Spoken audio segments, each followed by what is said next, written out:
Hi guys, I hope you all are doing well. Let's begin with our current affair session. चलिए शुरुआत करते हैं अपने motivational quote के साथ। The pleasure arising from the thinking and learning will make us think and learn all the more. तो एक बार जिस पर्सन को थिंकिंग और लर्निंग में प्लेजर आने लग जाए, मज़ा आने लग जाए, ठीक है, तो वो पर्सन क्या करता है फिर और लर्न करने की कोशिश करता है और थिंक करने की कोशिश करता है। इतनी सी बात ये कोट कहने की कोशिश कर रहे हैं। और चलिए हम भी बढ़ते हैं आगे, हम भी लर्न करते हैं अपने करंट अफेयर सेशन से, ठीक है। पहला क्वेश्चन है कि जो पार्लियामेंट्री अफेयर मिनिस्ट्री है उन्होंने ऑर्गेनाइज कराई थी नेशनल वर्कशॉप और नेवा। नेवा की फुल फॉर्म मैं आपको आगे बताता हूँ, ठीक है। और आपको बताना है तो अभी तक कितनी स्टेट लेजिस्लेचर है जिन्होंने साइन कर लिया है एमओयू ताकि वो इम्प्लीमेंट करेंगे नेवा को। तो अभी तक 21 स्टेट लेजिस्लेचर ने एमओयू साइन कर लिया कि वो इम्प्लीमेंट करने वाले हैं नेवा। नेवा है क्या? नेशनल ई विधान एप्लीकेशन है। और इसका इतना सा मोटो है कि जितनी भी स्टेट लेजिस्लेचर है, ठीक है, या यूटी की लेजिस्लेचर है, वो सब ऑनलाइन आ जाए, ठीक है, और पेपरलेस हो जाए वो, ठीक है। डिजिटल इंडिया है तो सब कुछ ऑनलाइन होना चाहिए। तो बस इतनी सी वो है चीज़, ठीक है। तो नेशनल इसकी फुल फॉर्म है नेशनल ई विधान एप्लीकेशन नेवा की, ठीक है।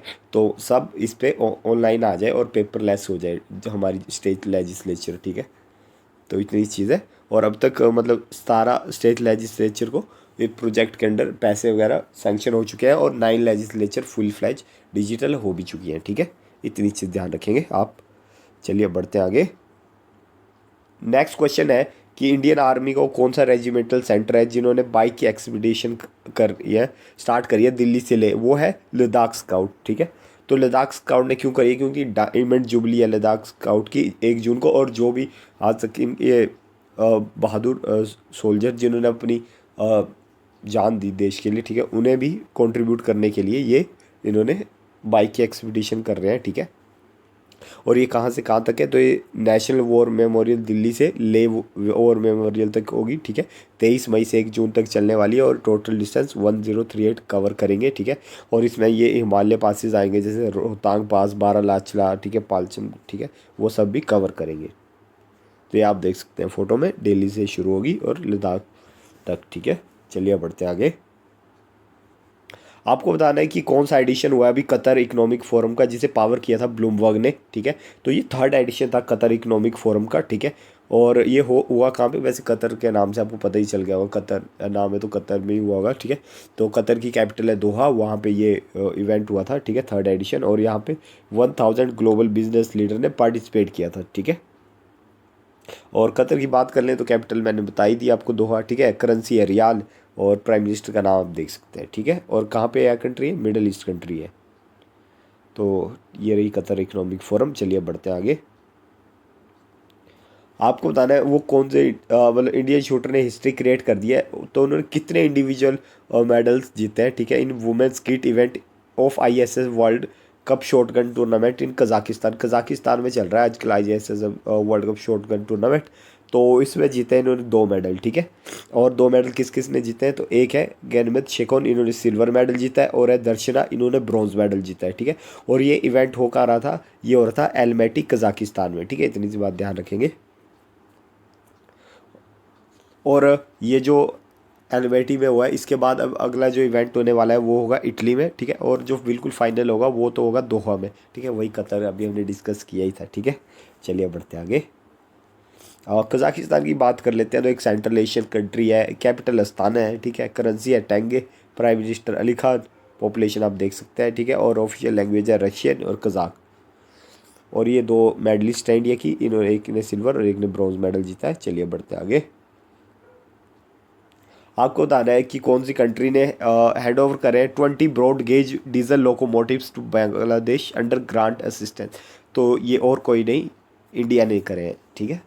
तो Bangladesh receive 20 broad gauge locomotive from India. तो इंडिया ने करे हैं ताकि वहाँ पे एफिशिएंसी आ सके बांग्लादेश रेलवे में, ठीक है, फॉर हैंडलिंग और growing volume of passenger and freight train, ठीक है। इतनी चीज़ ध्यान रखेंगे।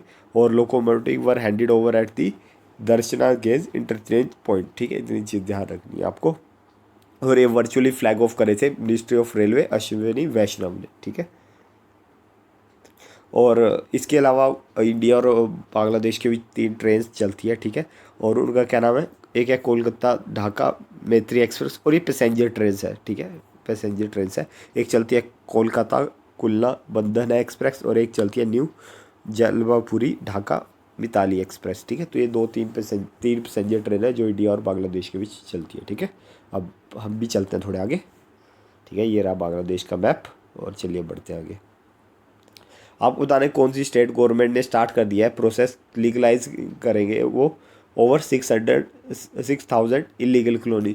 तो उस स्टेट में क्या था कि 6,000 इलीगल कॉलोनीज थी, तो वो भी स्टेट गवर्नमेंट ने कहा काफ़ी अच्छा डिसीजन है कि इन सबको अब लीगलाइज कर दिया जाएगा। तो वो है आपकी मध्य प्रदेश स्टेट, ठीक है। मध्य प्रदेश गवर्नमेंट ने अनाउंस कर दिया कि इन सबको लीगलाइज कर दिया जाएगा। और मध्य प्रदेश के सीएम है शिवराज सिंह चौहान, तो उन्होंने ये अनाउंस करा है कि that illegal colonies will become came into existence till 31 December 2022 will be legalise. तो 31 दिसंबर 2022 तक जो भी इलीगल कॉलोनीज थी उन सबको लीगलाइज कर दिया जाएगा, ठीक है।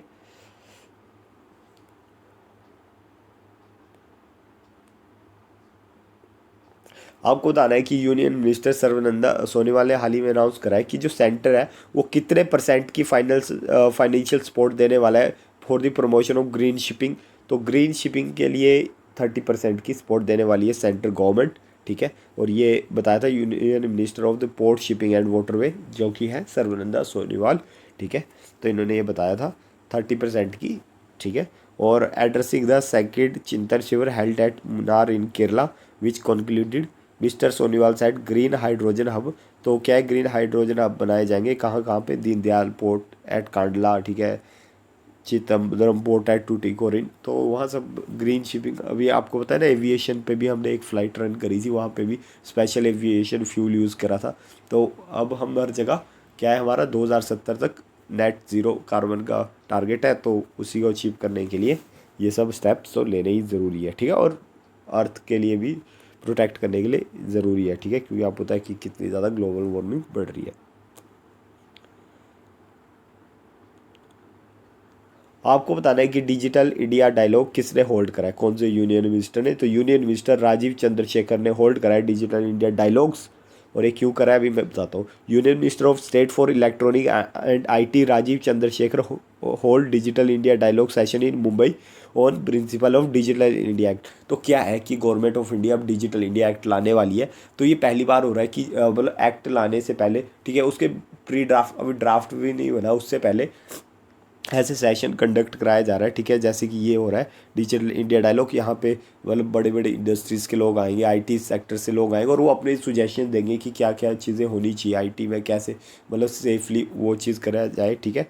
तो अभी क्या है कि गवर्नमेंट नया एक्ट लाने वाली है आईटी के ऊपर, क्योंकि जो एग्जिस्टिंग एक्ट था, ठीक है, वो काफ़ी पुराना था, मतलब ठीक है, उसे वो 22-23 साल पुराना आईटी का एक्ट है, ठीक है। और अब चीज़ें बदल चुकी है, अब सबके पास इंटरनेट ज़्यादा आ गया, पहले इतना नहीं होता था। और अब साइबर फ्रॉड्स, नई नई प्रॉब्लम्स आ रही है, तो ठीक है, और नई नई चीज़ें आ रही है, तो नए नए लूप होल्स भी दिख रहे हैं, ठीक है, गवर्नमेंट को। तो अब नया आईटी का एक्ट आने वाला है, ठीक है। तो उसी को देखते हुए ये डिजिटल इंडिया डायलॉग्स कंडक्ट कराए जा रहे हैं, ठीक है, ताकि लोगों के सुजेशन ले जा सके, ठीक है।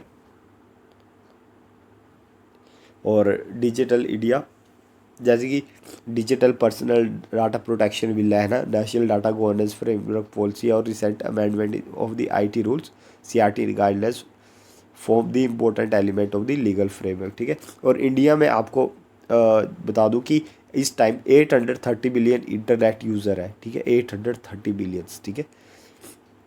तो and is the world largest digital connected democracy. और वही तो मतलब इतनी बड़ी डेमोक्रेसी है, इतने सारे लोगों को संभालना है, तो जो लॉज है, ठीक है, वो भी अपग्रेड होने चाहिए, तो उसी को देखते हुए, ठीक है।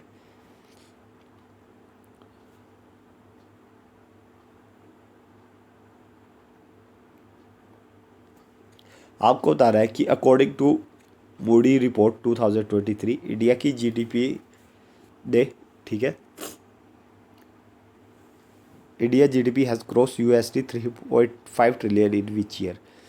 तो अगर मूडी की रिपोर्ट के माने तो इंडियन जीडीपी ने 3.5 ट्रिलियन क्रॉस कर लिया था 2022 में, ठीक है। बस इतनी सी बात ये कहना चाहते हैं। और G20 में फास्टेस्ट ग्रोइंग इकोनॉमी है इंडिया, ठीक है।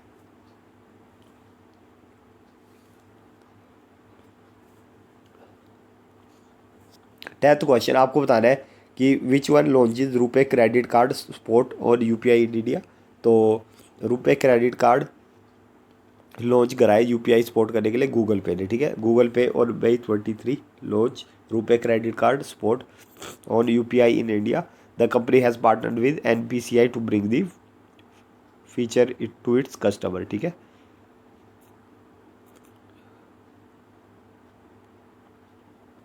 लास्ट क्वेश्चन गाइस, इंडिया ने अनवील करा है कितने पॉइंट का plan to deeper tie with Pacific nation. तो इंडिया ने अनवील कर रहा है 12 point plans to deepen the tie with Pacific nations, ठीक है।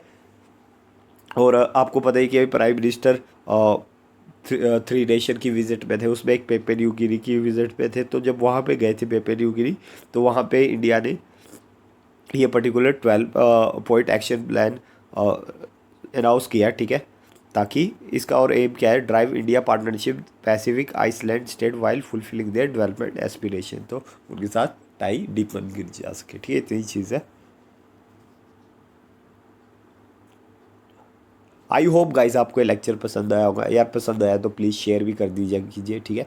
और कमेंट सेक्शन में कमेंट भी कर सकते हैं, ठीक है। मिलते हैं अपने नेक्स्ट लेक्चर में, तब तक टेक केयर।